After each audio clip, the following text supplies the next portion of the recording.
Page চালাতে গেলে কোনো প্রবলেম হবে না, কোনো পলিসি ইস্যু থাকবে না, কোনো রেস্ট্রিক্টেড মনিটাইজেশন থাকবে না, এমনটা কিন্তু হতেই পারে না।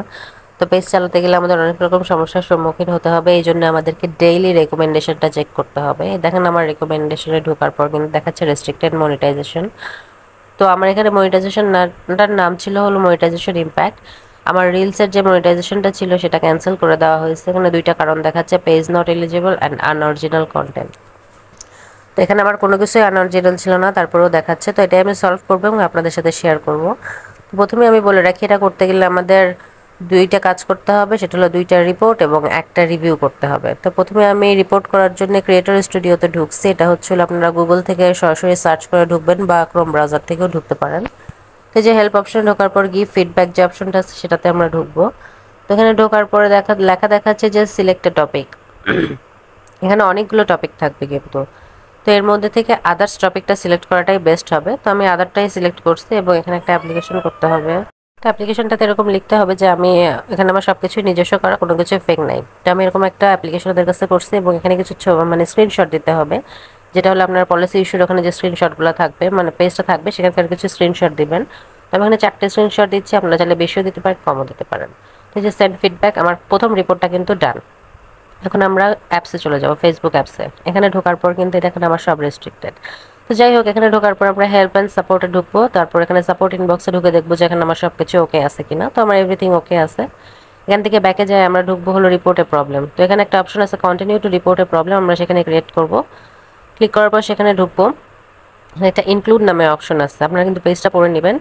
তো ইনক্লুডে ঢোকার পর অনেক রকম থাকা মানে অপশন থাকবে, তার মধ্যে পেজ আর প্রোফাইল দুটো অপশন পাবেন। তো আমি যেহেতু পেজ নিয়ে কাজ করতেছি তাই পেজে ঢুকবো এবং এখানেও আমাকে সেম একটা অ্যাপ্লিকেশন করতে হবে। আমি অ্যাপ্লিকেশনটা সেমই রাখছি এবং যেসব স্ক্রিনশটগুলো আমি এখানে দিয়েছিলাম আগের বার, সেই স্ক্রিনশটগুলোই আমি এখানে দিচ্ছি। স্ক্রিনশটগুলো দেওয়ার পরে ওই যে রাইট সাইড যে অ্যারো চিহ্নটা আছে সেটা চাপ দিলেই কিন্তু আমাদের সেকেন্ড রিপোর্টটা শেষ হয়ে যাবে।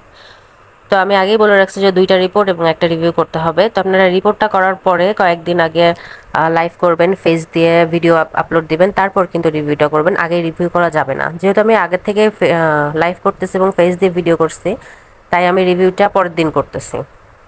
আগের দিন রিপোর্ট করছি এবং পরের দিন আমি রিভিউটা করতেছি। এর মাঝখানে আমি একদিনে ফেস দিয়ে ভিডিও করছি এবং লাইভও করছি। তো এখানে রিপোর্টটা করার জন্য আমাদেরকে ফার্স্টে মনিটাইজেশনে আমি আগে ঢুকবো। ঢোকার পরে আমি আপনাদেরকে দেখাই কি অবস্থা, যেহেতু একটু লোডিং হচ্ছে। এই দেখেন চলে আসছে পেজটা, এখনও কিন্তু রেস্ট্রিক্টেড সব কিছুই দেখাচ্ছে। তো ফেসবুকে যে কোনো সমস্যা হলে কিন্তু খুব প্যানিক করা যাবে না, খুব ঠান্ডা মাথায় জিনিসটাকে হ্যান্ডেল করতে হবে। তো এই দেখেন এখানে রিকোয়েস্ট রিভিউ অপশন একটা আছে। তো আমরা এখানে অপশনটা ক্লিক করার পরে review page, request review page, এখানে ঢোকার পরে আমরা যে অপশনটা সিলেক্ট করে রিকোয়েস্ট রিভিউ করে দেবো অ্যান্ড ডান। আমাদের রিভিউটা কিন্তু হয়ে গেল।